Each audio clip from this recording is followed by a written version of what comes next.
سبيل الدموع سبيل مريح تنهدى يا صاحي كي تستريح وبث بسم الله الرحمن الرحيم.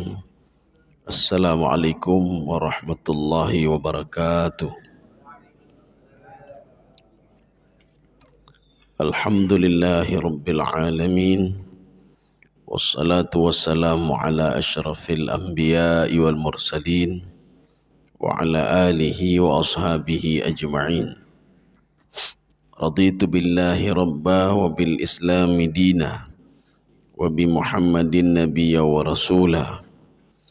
رب اشرح لي صدري ويسر لي أمري واحلل عقدة من لساني يفقه قولي.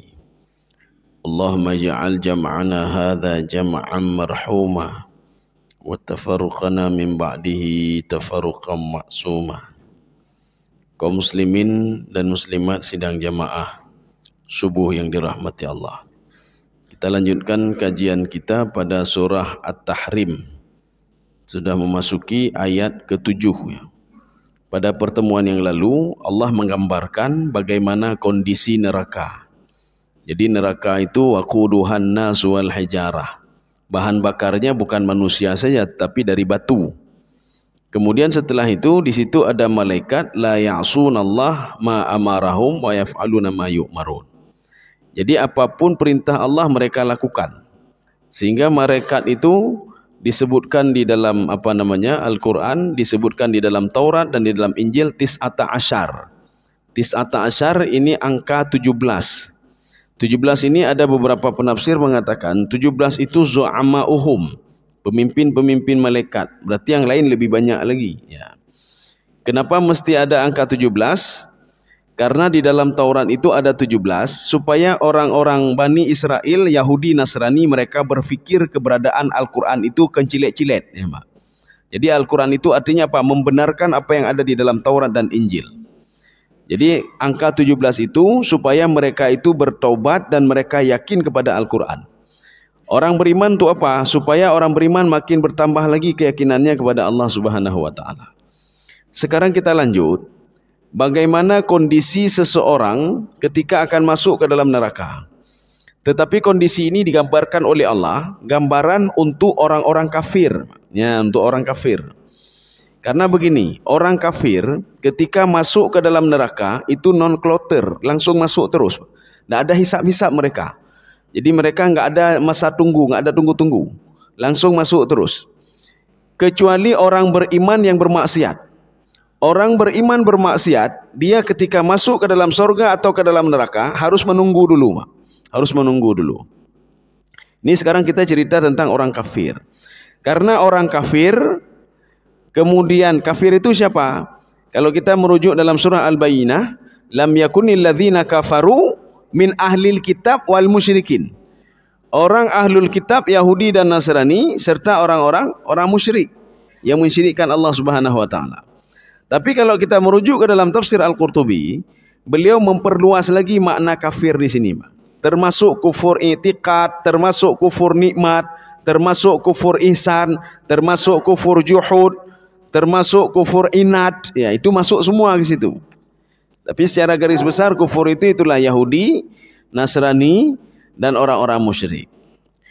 A'udzubillahi minasyaitonirrajim. Bismillahirrahmanirrahim. Ya ayyuhalladzina kafaru la ta'tadzirul yaum. Syekh Tantawi mengomentari ayat ini sebelum kita tafsirkan ayat ini. Apa kata beliau?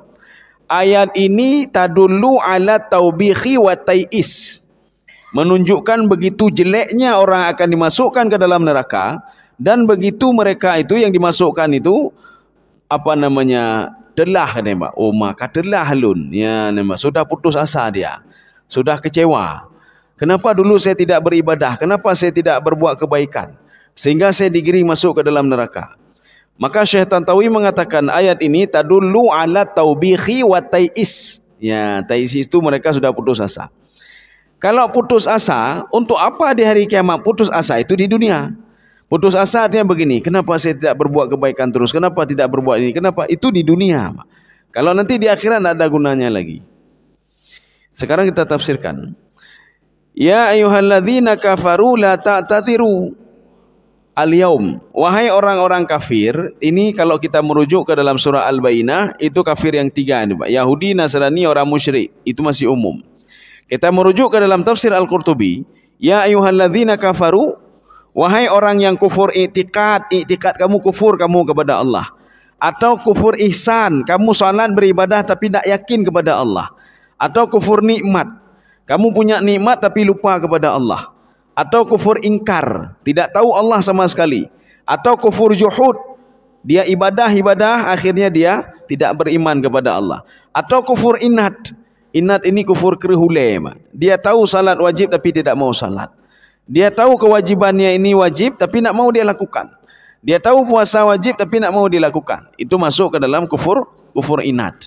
Semua kelompok itu, kata Allah Subhanahu wa taala, ketika masuk ke dalam neraka, sebelum masuk disambut dulu oleh para malaikat.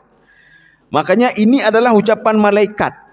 Ini ucapan malaikat yang diucapkan kepada orang-orang kafir yang akan masuk ke dalam neraka.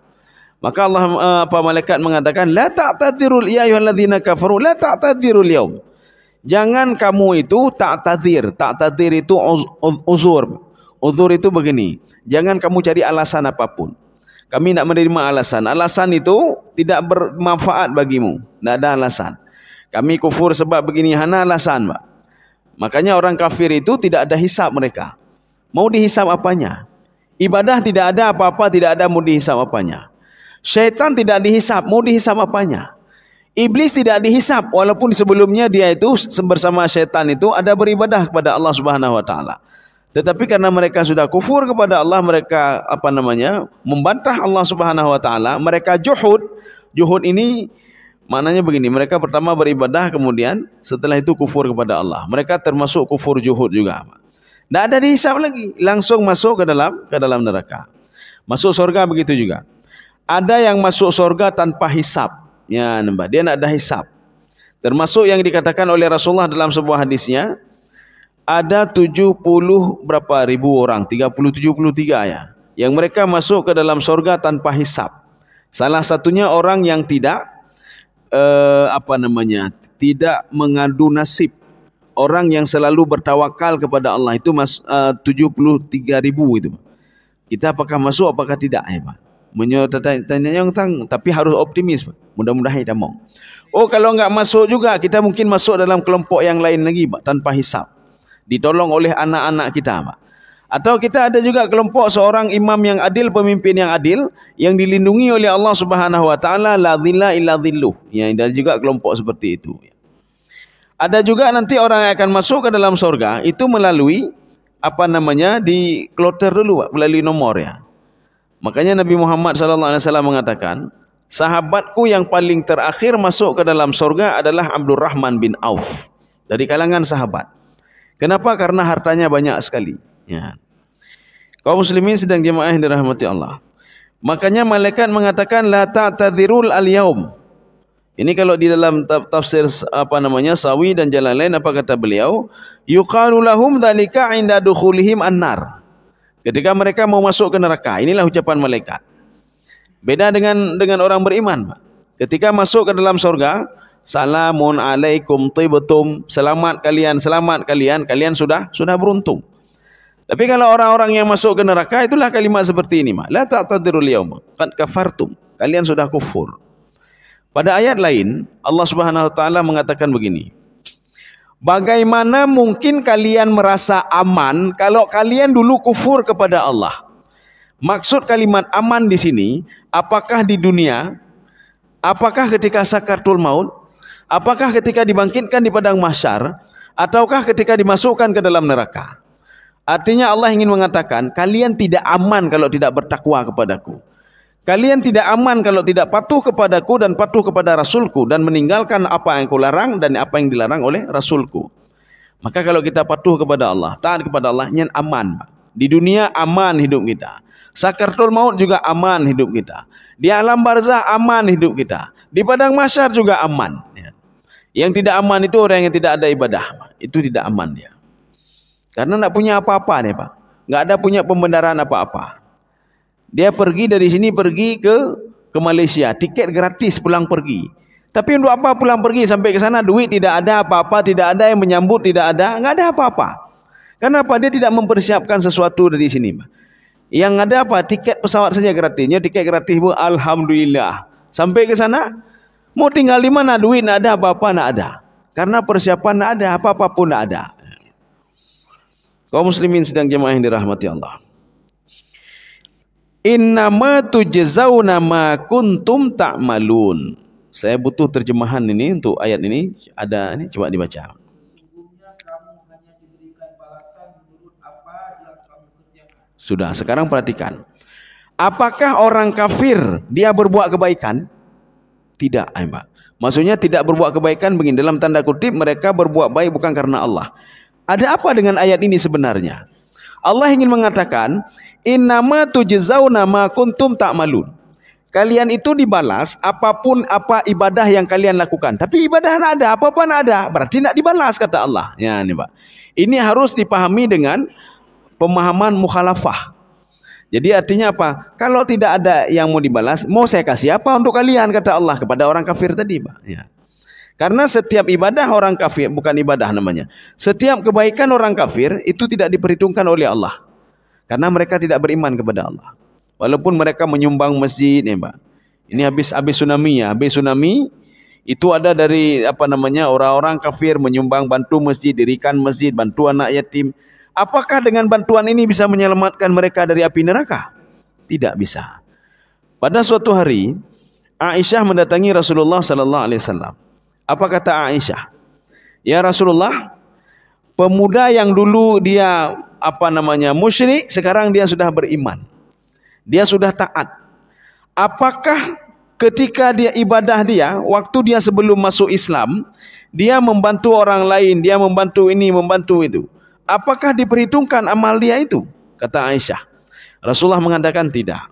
Sebanyak apapun amal yang dia perbuat, sebanyak apapun bantuan yang dia lakukan, sedekah yang dia lakukan, tidak diperhitungkan oleh Allah. Aisyah bertanya, ada apa ya Rasulullah? Karena dia tidak beriman kepada Allah. Kita saja yang sudah beriman, sedekah kita tidak akan diterima oleh Allah kalau dua hal yang kita lakukan. Apalagi orang kafir yang tidak beriman, ya Pak. Yang beriman saja, sedekah dia itu kalau bermasalah ditolak oleh Allah. Bagaimana bermasalah? Bil manni wal adha. Bagaimana bil manni? Bil manni wal adha, al mannu di sini, makna di sini? Al mannu, seorang bersedekah dia menginginkan sesuatu dari sedekahnya. Ini kalau saya bantu jalan ke kampung ini, untuk saya apa? Oh, hana pupu kamu pilih round tu. Yo, kabereh. Bangun jalan. Tapi setelah bangun jalan, tidak dipilih, tungkit demah jalannya. You tungkit demah, Pak. Jalan-jalan payah tungkit. Itu kalaupun dia lakukan atau tidak dia lakukan, karena ada embel-embel sesuatu, maka amal dia itu ditolak oleh Allah. Sehebat apapun ibadahnya. Kalau dia melakukan bil manni, manni itu dia ada ada niat lain, Pak. Kalau saya bantu masjid, untung untuk saya apa? Oh, drone 70%, je 70% je. Ini ada proyek, untung untuk saya apa? Pak. Untung untuk bapak 20% je, boleh. Kalau anda tak boleh. Ini anda enggak perlu harap pahala dari Allah. Yang kedua al-adha, Pak. Adha itu menyakiti hati orang yang kita sedekahkan. Ketika kita bersedekah kepada masjid ini, kalau enggak saya bantu, enggak selesai masjid ini. Anak yatim ini kalau tidak saya bantu, enggak akan pernah sekolah dia. Pak. Itu menyakiti perasaan orang yang kita sedekahkan. Itu pahala hana ali, Pak. Hana pahala ali, Pak. Walaupun nanti ada Fudail bin Ayad juga mengatakan, salah satu doa kita diterima, amal ibadah kita diterima, salah satunya adalah al-ikhlasu fil ibadah. Ikhlas dalam beribadah. Kalau dia tidak ikhlas, sehebat apapun ibadahnya tidak akan diterima oleh Allah, ditolak oleh Allah Subhanahu wa taala. Kaum muslimin sedang jemaah yang dirahmati Allah. Ini makna innama tujzauna ma kuntum ta'malun. Innama ini adalah uslubul qasar. Uslubul qasar, Allah ingin mengatakan yang dapat kamu itu adalah Amal kamu saja yang bisa menolongmu. Amal kamu saja. Dengan rahmatku, amal kamu itu bisa membuat kamu masuk ke dalam surga. Ini makna innama di sini. Tetapi masalahnya tidak ada amal kamu. Tidak ada kebaikanmu, kata Allah. Kalaupun ada kebaikanmu, ditolak, kata Allah. Kenapa ditolak? Kamu tidak beriman. Ya, maka orang kafir itu ketika dia bersedekah, ketika berbuat kebaikan, kita jangan mengatakan get takai orang kafir ya, get takai Yahudinya itu bantu katanya, itu bantu pendidikan, dibantu masjid, katanya yang tahu pegat Yahudi. Siapa buat? Nasrani. Siapa buat? Orang musyrik. Siapa buat? Orang kafir. Dijawab oleh Allah dalam Al-Qur'an. Ma yawaddul ladzina kafaru min ahlil kitab wal musyrikin.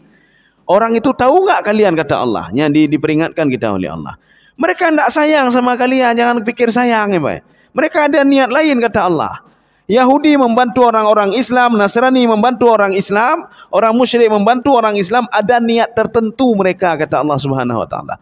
Ma yawaddul ladzina kafaru. Orang kafir itu tidak akan pernah tenang jiwanya.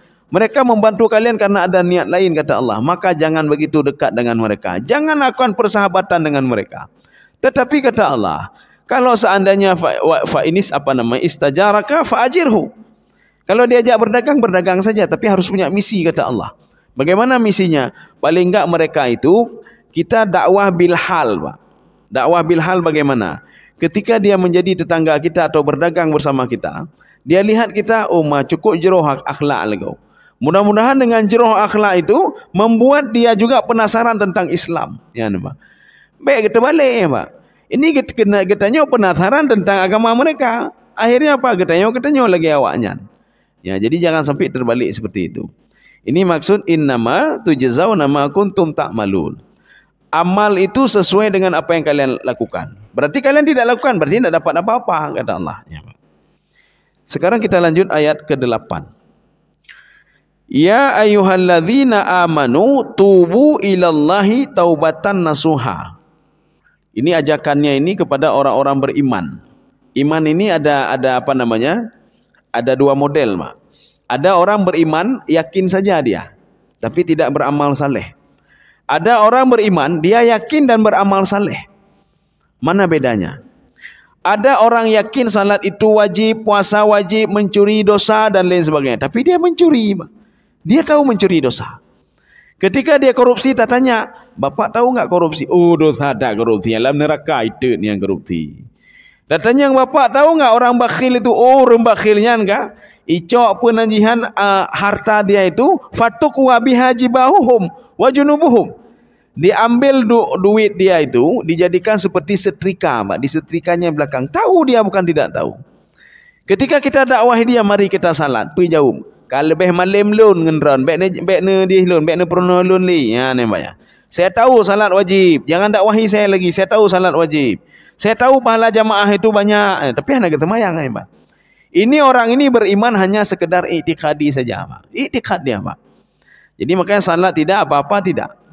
Makanya kelompok ini ketika diusik, yang Nabi Muhammad bino Quran bino, yang ngemparang aja, Pak. Walaupun ilu puntung hanya itu baje, Pak. Baje ta itu ilu puntung, temayang tan taputan. Tapi dia marah sekali ketika nabinya itu diusik. Dia marah sekali ketika orang mengelok-ngelok Al-Quran. Marah sekali dia. Kenapa? Karena imannya ada. Tapi amal saleh dia tidak ada. Yang kedua, seorang beriman dan beramal saleh. Inilah yang dituntut oleh Allah Subhanahu wa taala. Makanya di dalam surah Al-Baqarah, ya ayyuhalladzina amanu kutiba alaikumusiyam. Allah ingin menggabungkan antara dua, Pak. Iman dengan hati dan amal saleh. Amal salehnya bagaimana? Kalian yakin puasa itu wajib, maka sekarang puasalah kalian. Ketika seorang berpuasa di bulan Ramadan, dia sudah diperhitungkan oleh Allah sebagai seorang mukmin dan orang beramal saleh.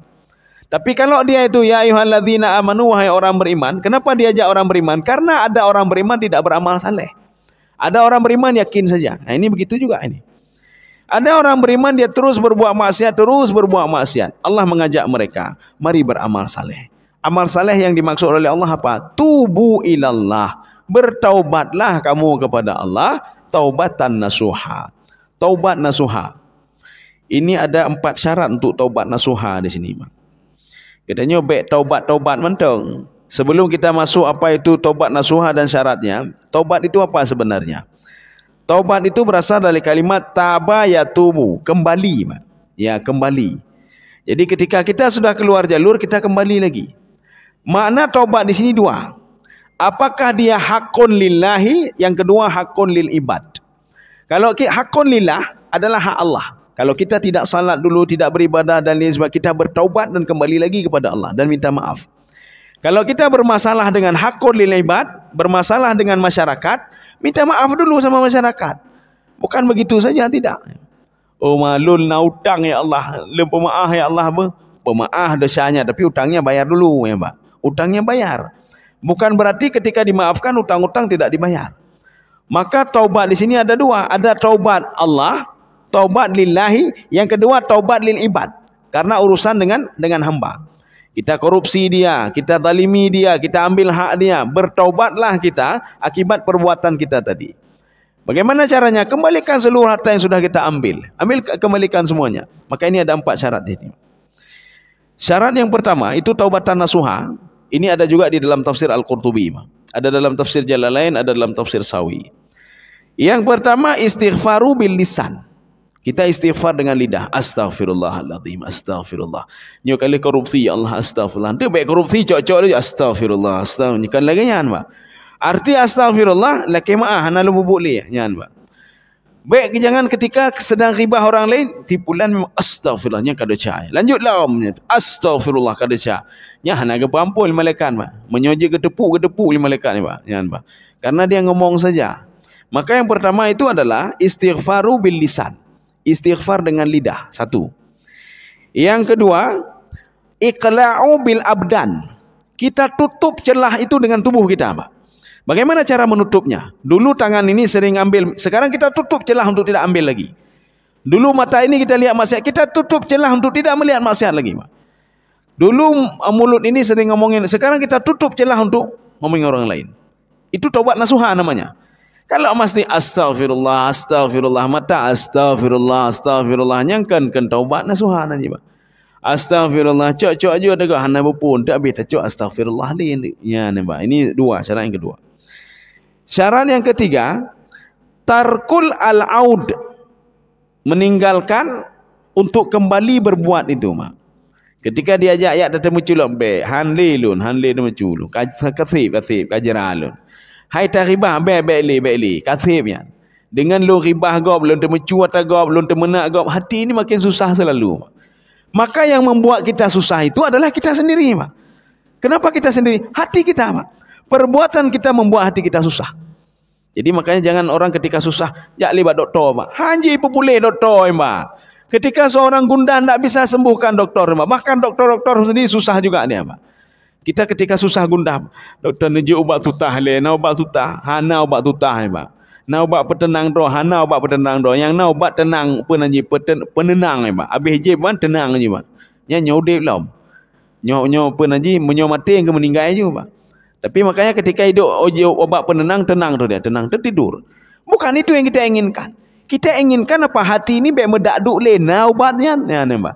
Maka makin le je ubat, makin medaduk lah, Pak. Maka Allah mengatakan ala bidzikrillahi tatmainnal qulub.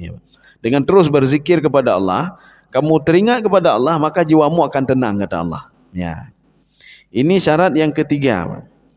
Syarat yang keempat, muhajaratu sayyiul ikhwan.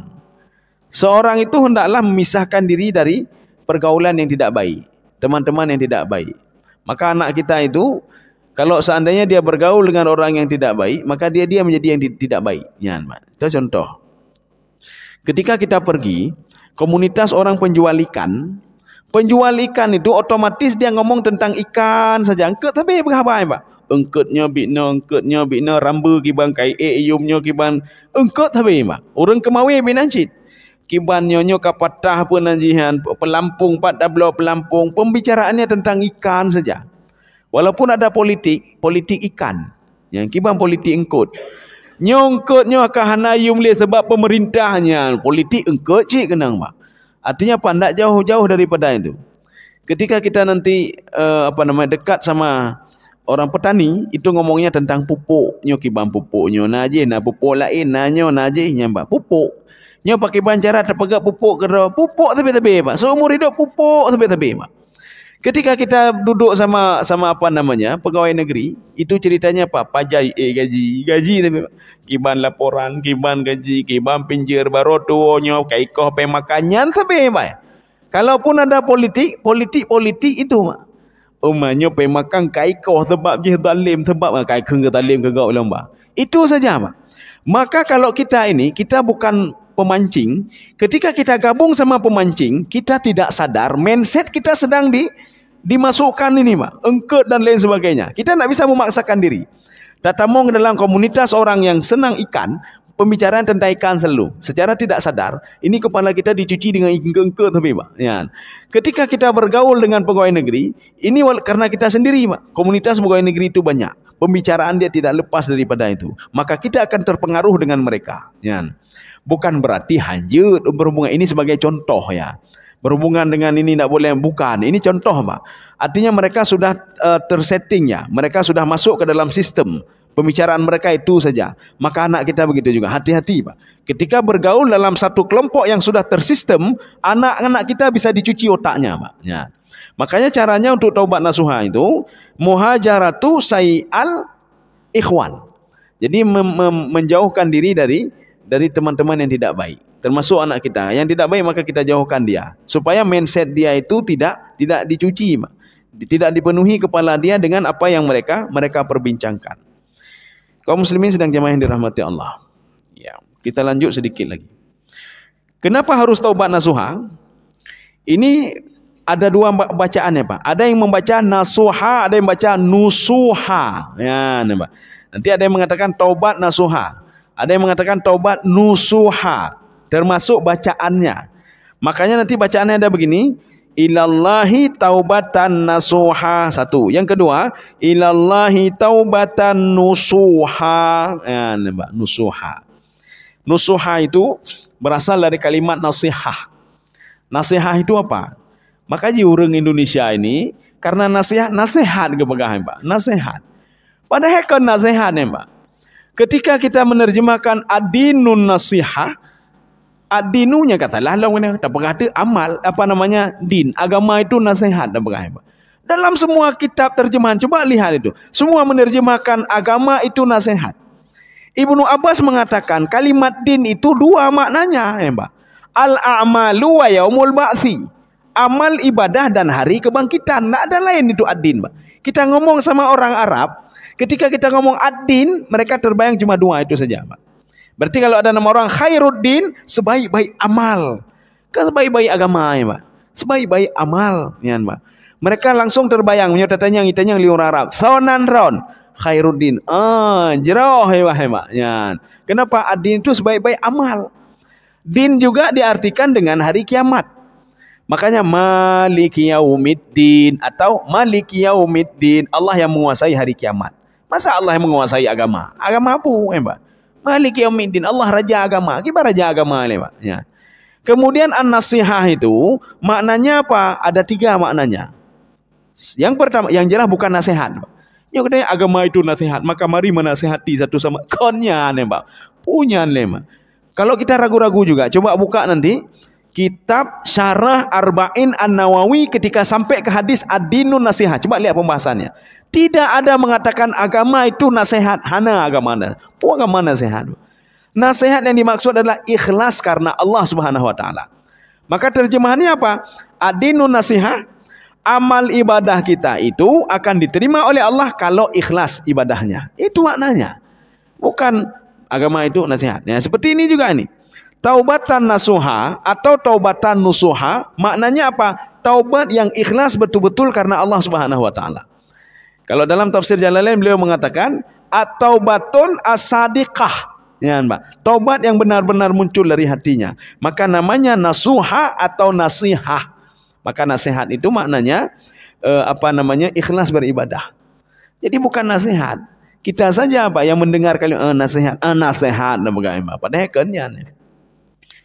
Kaum muslimin sedang jemaah yang dirahmati Allah. Asa rabbukum, untuk apa kita taubat? Untuk apa kita kembali? Untuk apa kita meninggalkan maksiat? Asa ini termasuk salah satu af'alul muqarabah. Muqarabah artinya apa? Kata kerja yang membuat kita itu dekat. Dekat bagaimana? Dekat dengan sorga, dekat dengan ini. Kalau kita bertaubat, ya nampak. Kalau kita bertaubat maka kita dekat ke sorga. Kalau kita la'alla begitu juga. Kalau kita berpuasa Ramadan, kita akan dekat dengan takwa, la'allakum tattaqun.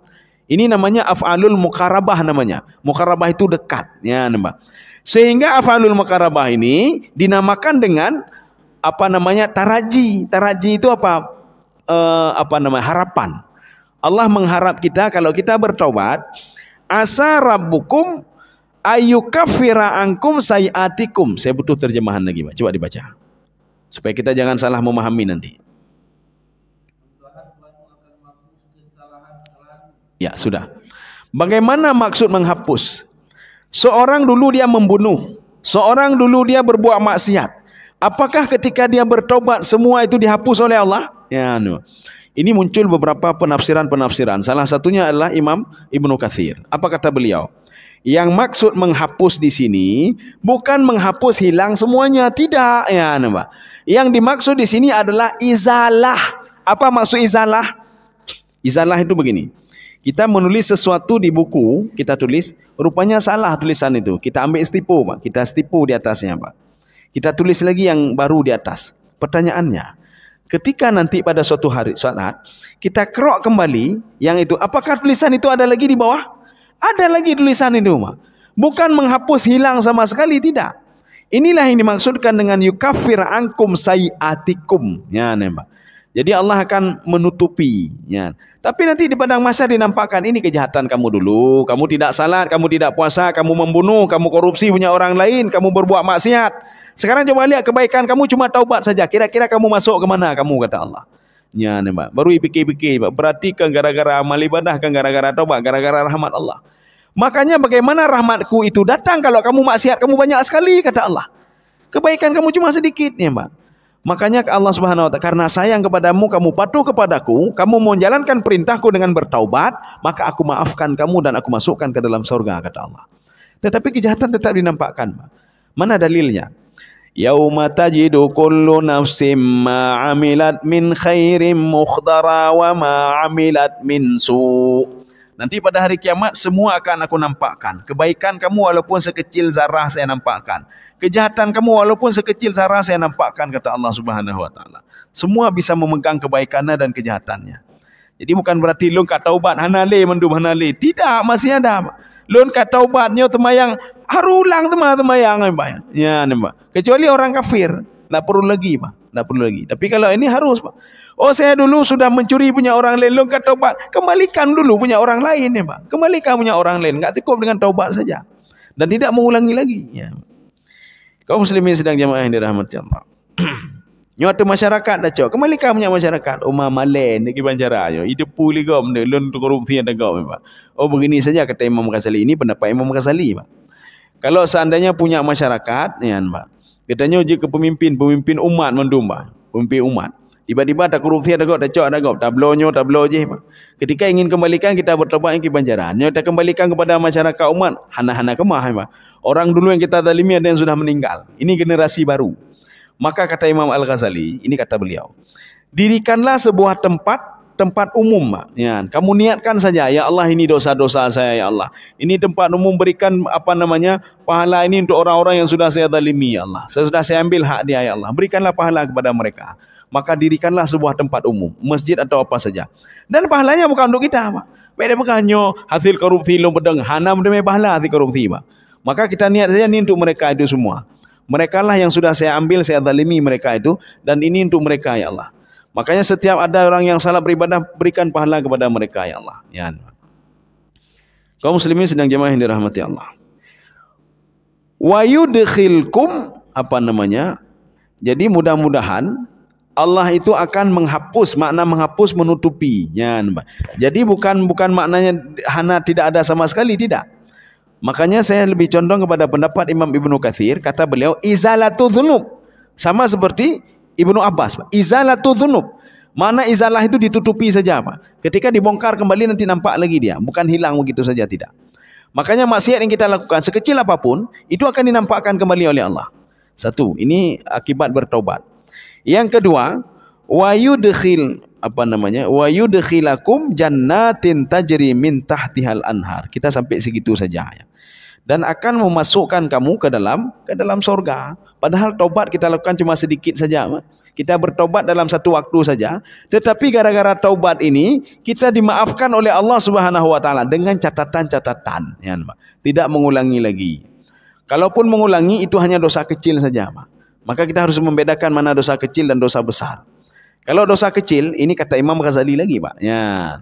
Kata beliau, ketika beliau menyikapi, bahkan ada Imam Jalalain lagi, ketika menyikapi innallaha ghafurur rahim. Allah itu Maha Pengampun. Dikomentari oleh Imam Ghazali, dikomentari oleh Imam Jalalain juga. Walaupun kamu itu berbuat dosa sampai 1000 kali, kata Imam Ghazali, Pak. Maksud dosa di sini dosa-dosa kecil ya, bukan dosa besar. Kalau dosa besar itu ada batasan waktunya. Seorang syirik kepada Allah ada batasan waktunya berapa kali dia syirik. Setelah itu tidak diterima. Seorang durhaka pada orang tuanya ada batasan waktunya, Pak. Sampai kapan enggak ini, Pak? Seorang yang apa lagi dia? Membunuh begitu juga ada batasannya. Ketika dia bertobat dia membunuh lagi, apakah itu diterima atau tidak, ada batasannya, Pak. Jadi bukan berarti tidak ada batasan. Tapi kalau dosa-dosa kecil itu akan terus dimaafkan oleh Allah. Tapi masalahnya ketika kita berbuat dosa kecil, kita tidak tahu kita meninggal pada waktu itu, Pak. Dan tidak sempat lagi bertobat dan minta maaf kepada Allah Subhanahu wa taala. Ini sekarang satu lagi, jannat. Kenapa kalimatnya bentuknya ini jamak? Jannatun, satu sorga. Jannatani, dua sorga. Jannat, banyak-banyak sorga. Kenapa Allah mengatakan kepada orang yang bertobat diberikan banyak-banyak sorga? Padahal tak mungkin seorang masuk ke dalam dua sorga. Tak mungkin, pasti satu sorga dia masuk. Saking Allah senang kepada orang yang bertaubat, seakan-akan kalau bisa semua sorga dikasih untuk dia, Pak. Jannat untuk kamu, kata Allah. Masalahnya orang nak mau bertaubat dia, Pak. Hai taubat nih, Pak. Jadi artinya kalau dia mau bertaubat, contoh lagi diberikan gambaran di dalam hadis Rasulullah.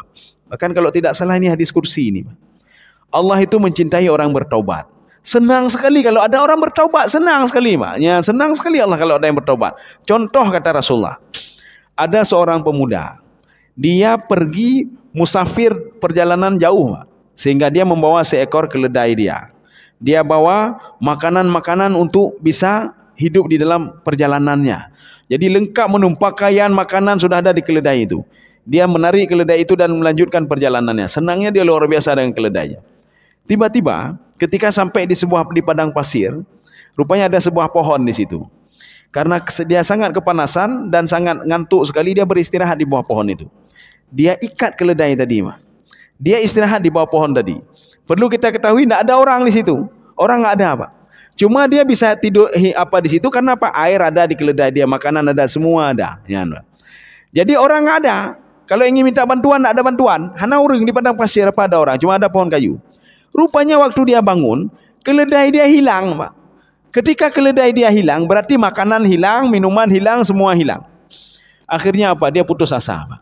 Apa kata pemuda ini? Ya Allah, lebih baik nampak mati mentang lu ni no. Enggak ada gunanya saya. Saya lanjutkan perjalanan mati cit. Saya tidur di sini mati juga saya. Kenapa? Karena tidak ada orang yang bisa bantu saya.